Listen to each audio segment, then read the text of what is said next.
The ELN flag is at half-staff this morning for the death of President Emeritus J. Earl Danieley. We put together a special edition of ELN Morning as the community remembers, reflects, and celebrates his life.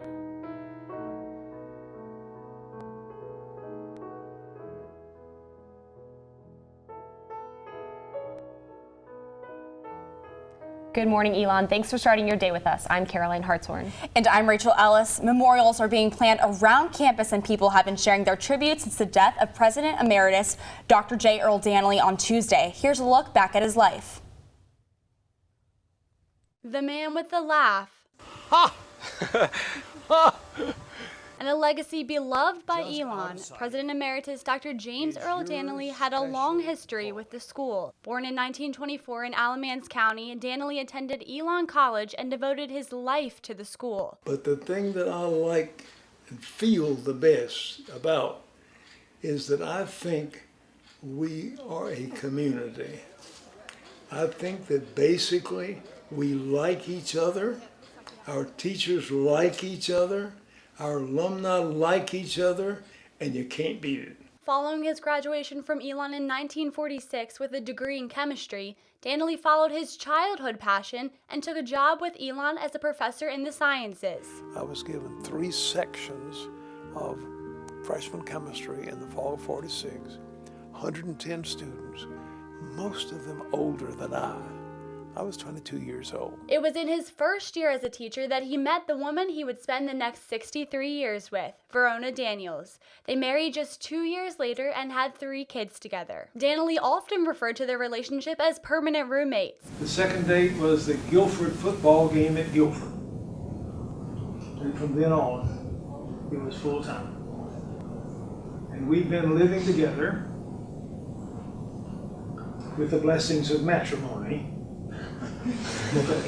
for 52 years. Verona died in 2011. After teaching at the University of North Carolina at Chapel Hill, Danieley became Dean of ELN in 1953. The dean's office was burdensome for me. It was just too much work. I was trying to keep up with all the student problems. I had all the work to do with the faculty. Just 4 years later, he became the 6th president of ELN College. He was 32 years old. It was not in my plans. It was not what I wanted to do. But they had succeeded in convincing me it was something that I could do, and they even thought something I should do.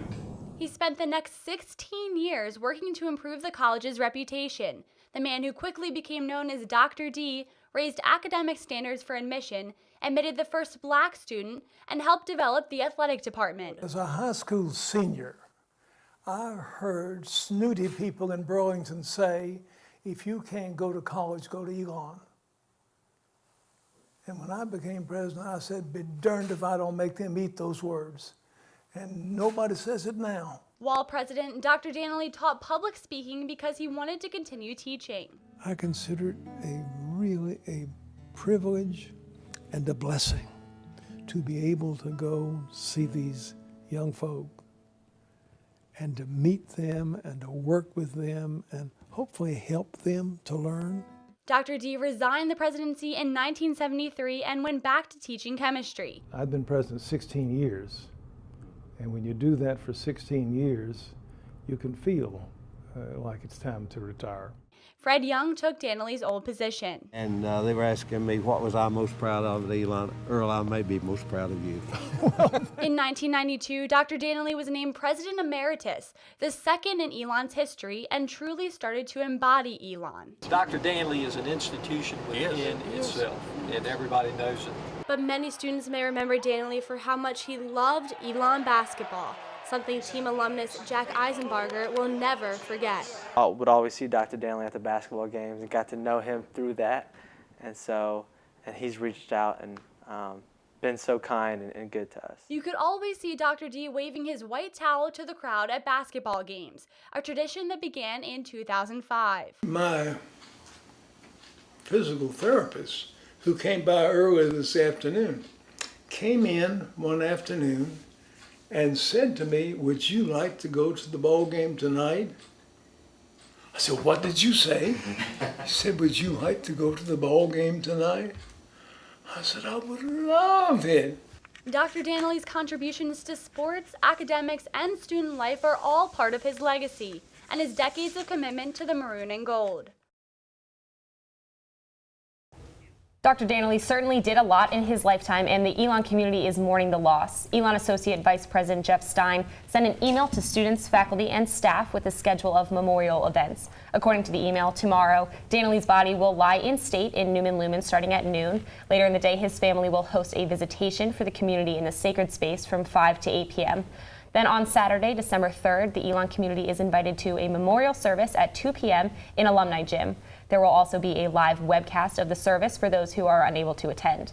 After the Sunday service, a special college coffee reception will be held in the Mosley Center. Danieley's family will be in attendance, and all are welcome to come.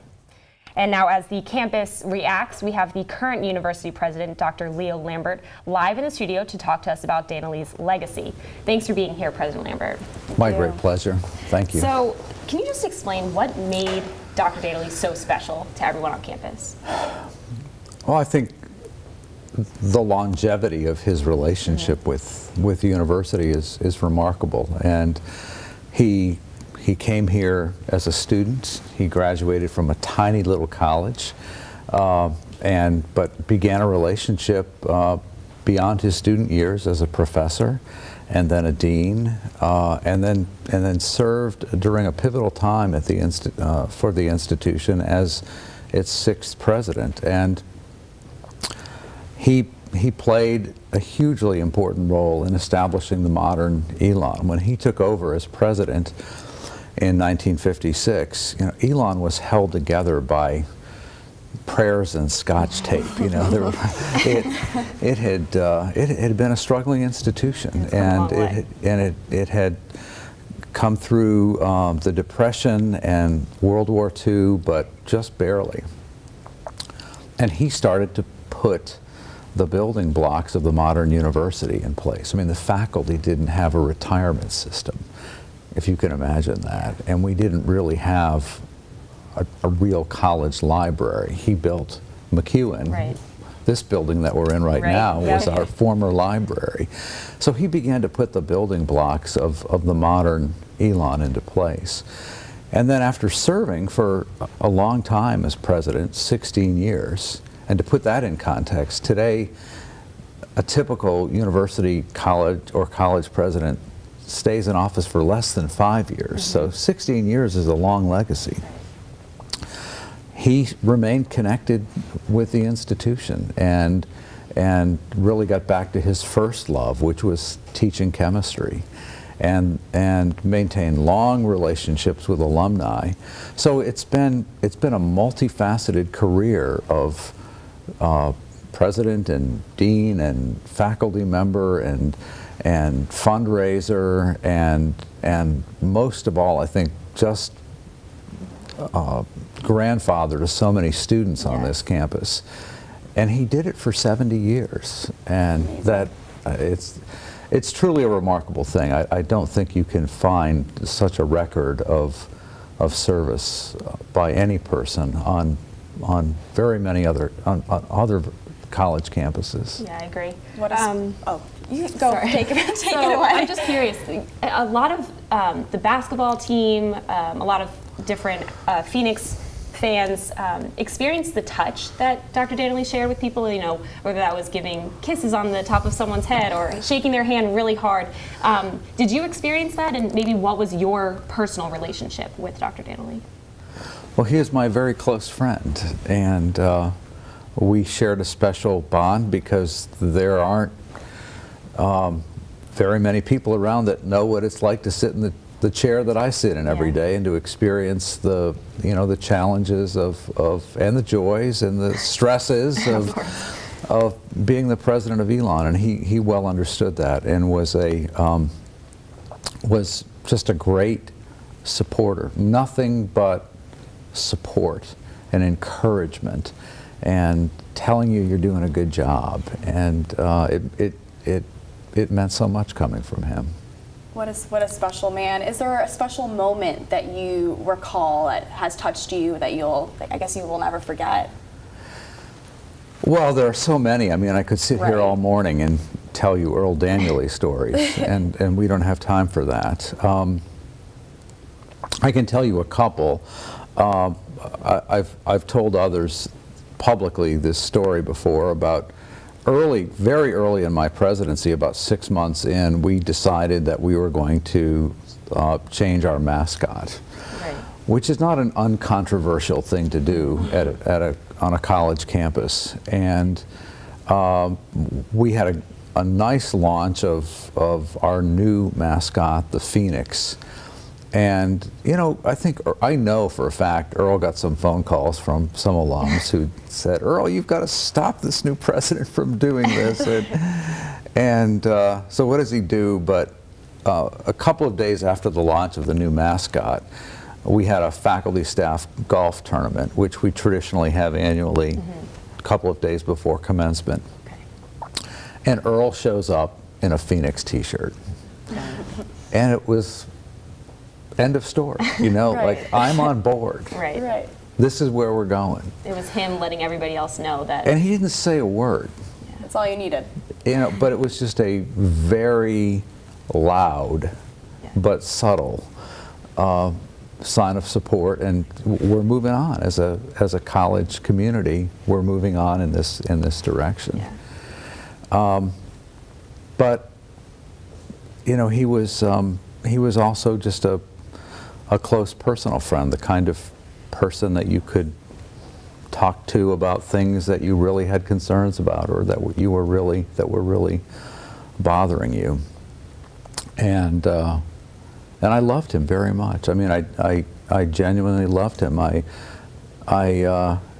kissed him goodbye on Saturday night, and he was struggling on Saturday night. And I came home and I said to my wife, Lori, I think I just said goodbye to Earl.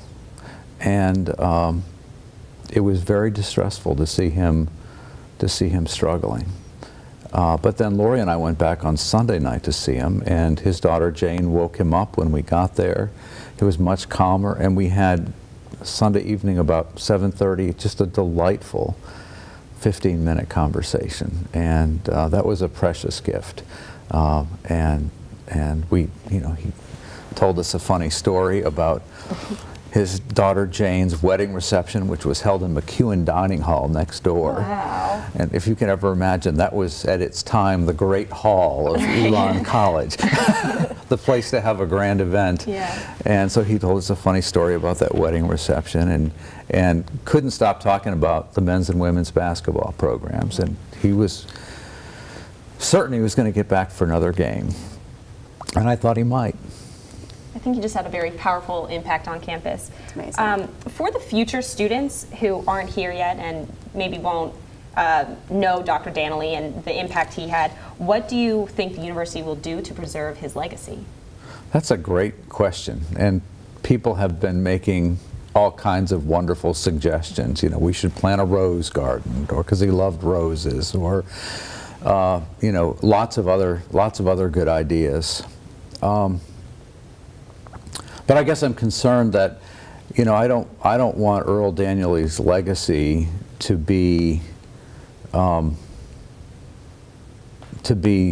stories, you know, just stories. There are so many great Earl Danieley stories. To me, I think we need to find a way. When I think about Earl Danieley's life, he lived out Elon's honor code: honesty, integrity, responsibility, respect. I mean, his whole life was dedicated to those four values. And when I talk about him tomorrow, that's what I want to talk about. And I don't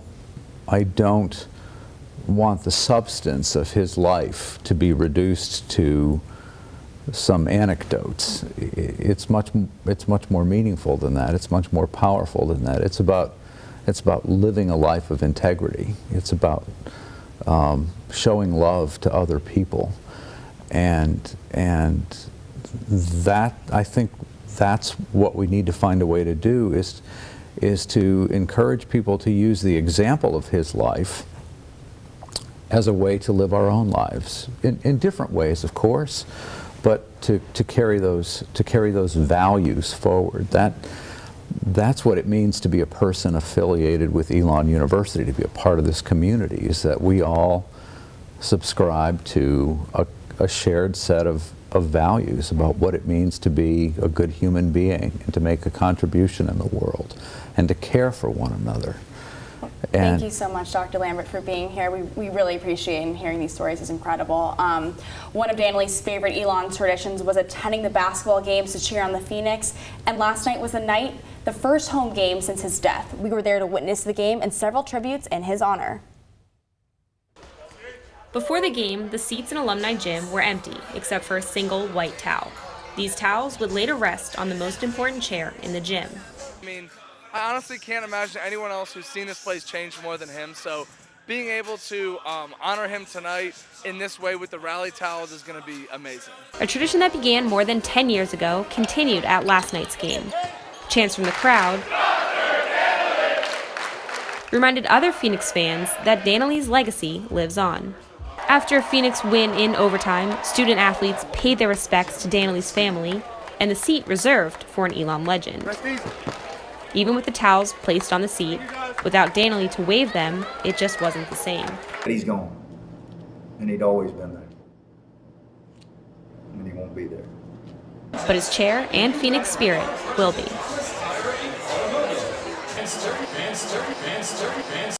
At the basketball game weren't the only ones who paid tribute to Danieley's life. Students and faculty remember their favorite things about Dr. D. The positive atmosphere he always brought to campus, and just kind of that upbeat kind of mood and just kind of spirit of like regardless of what age you are, you're always going to go out and root for our team. Just constant smile and presence. He was everyone's friend.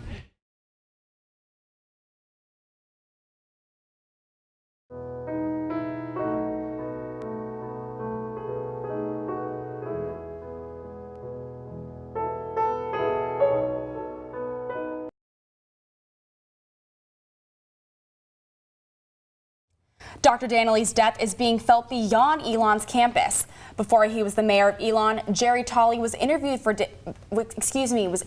Danieley for a job as an assistant football coach and head track coach at Elon in 1967.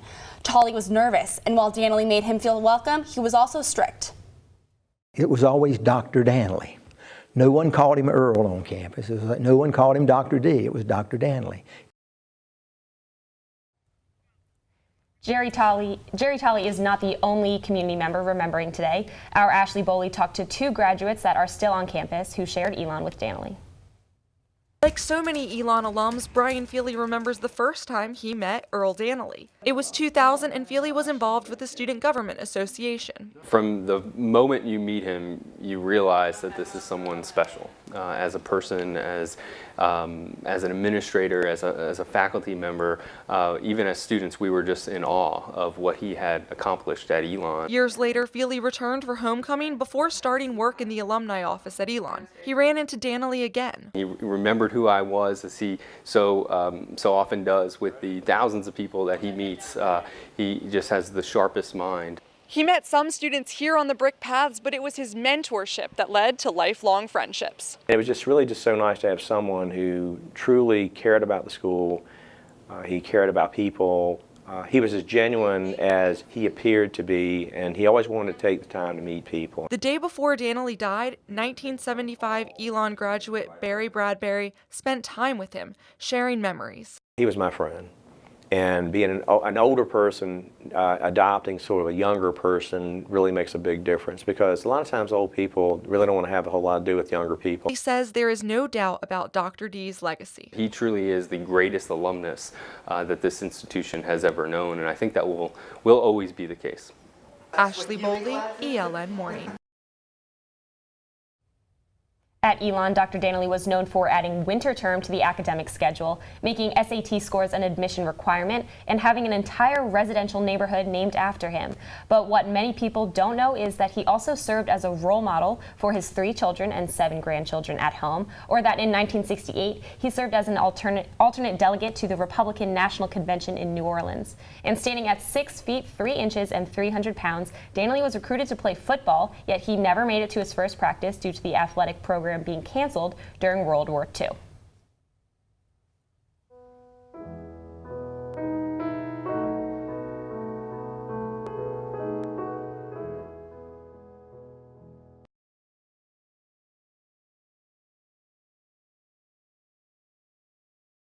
Welcome back. Dr. D is known for his major contributions to Elon's history, but he also witnessed a lot of world history. Our Elizabeth Bilka took a look. Danieley was born in Alamance County on July 28, 1924. 4 months later, Calvin Coolidge was reelected president. Danieley enrolled as a student at Elon in 1941, just as the United States got involved in World War II. While Danieley earned his chemistry degree at Elon College from 1941 to 1946, the war ended, the United Nations met for the first time, President Franklin Delano Roosevelt died, and classic films such as Citizen Kane and It's a Wonderful Life premiered. Danieley returned to Elon College as a dean from 1953 to 1956. During that time, the polio vaccine was developed, the first Corvette hit the road, and Elvis Presley was the most popular musician. When Danieley was named Elon's 6th president in 1957, the first Frisbee was created. Danieley retired as president in 1973, the year the United States ended their involvement in the Vietnam War following protests across the country. In 1992, Danieley was honored by being named President Emeritus. That year, Bill Clinton defeated President George H.W. Bush in the election, and the Cold War formally ended. When Dr. Danieley announced he would retire from teaching this May, President Obama became the first American president to visit Hiroshima, while Donald Trump became the presumptive Republican presidential nominee. Danieley died 21 days after his 22nd presidential election. Elizabeth Bilka, ELN Morning. And 60 years after Danieley began teaching classes at Elon, Twitter was invented in May 2006. And 60 years later, after Danieley began teaching classes at Elon, Twitter was invented in May 2006. And it's very important. It's very important. We have Adam, social media manager Adam Constantine. You were a basketball player at Elon and particularly close with Dr. Danieley. Danieley always had a special relationship with his players. He was a big Phoenix fan. So thank you for being here, first off. Absolutely, my pleasure. You were at the game last night. We were there as well. What were the emotions you were feeling, and what do you think the whole stadium was feeling? It's one of those things that's kind of surreal, you know. Obviously the game's very intense and you're thinking about the game, so it's not necessarily like always constantly on your mind, but every time you kind of remember that, that spot isn't filled and it won't be filled again. And I don't even mean the physical presence, but his energy that he had. I've been thinking back about just kind of my interactions with him specific to sports. He was always so hopeful, every time we were talking in the beginning of the game, he'd always say, I think we're gonna do it. I think we've got this one. There was never any negativity, there was never even any X's and O talk, like he just genuinely appreciated the players and appreciated how hard they played. The last conversation we had was at the volleyball game, which was before the Charlotte basketball game, Elon-Charlotte basketball game. And Sidell made a great play, Sidell Curry. And I remember he goes, ooh, that's a mighty fine player. And he just loved the athlete, not for the accolades, not for the record, not for the status.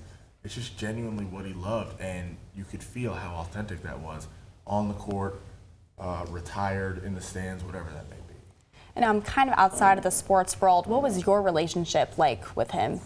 So we kind of organically grew close. I took his winter term class, Elon Past, Present, Future, which if anybody were to tell me that I'm gonna be in a class with a 70-plus-year-old man talking for 3 hours, I would have dropped it immediately. But he made that class so entertaining, and there are just some things that really stuck with me. And one of those things is, I'm a freshman. I know he's Dr. Danieley, and I know there's a Danieley Center. So I'm like, yo, this is obviously a rich dude. You know, like you pay for that whole place. And we eventually get on that topic, and he says, you know, like, and I know some of you have seen my name around here, which like, his smoothness was just uncanny, the way he would say stuff. You know, I know some of you may have seen my name around this campus, but I want to be clear, my name isn't on these places because I gave money. My name's on these places because I gave my life. And that's the biggest gift that anyone can give. He gave time. He gave time to me. He gave time to this university. And it was so powerful. He didn't do it for prestige, for aesthetics, to be seen by a bunch of people. I mean, he had authentic experiences with a lot of individuals. Well, thank you so much, Adam. Thank you. We know Really your appreciate relationship it. was strong. We appreciate you being here. Thank you. Thank you for being here, and thank you, everyone, for joining us for ELN Mornings Dr. Danieley Special.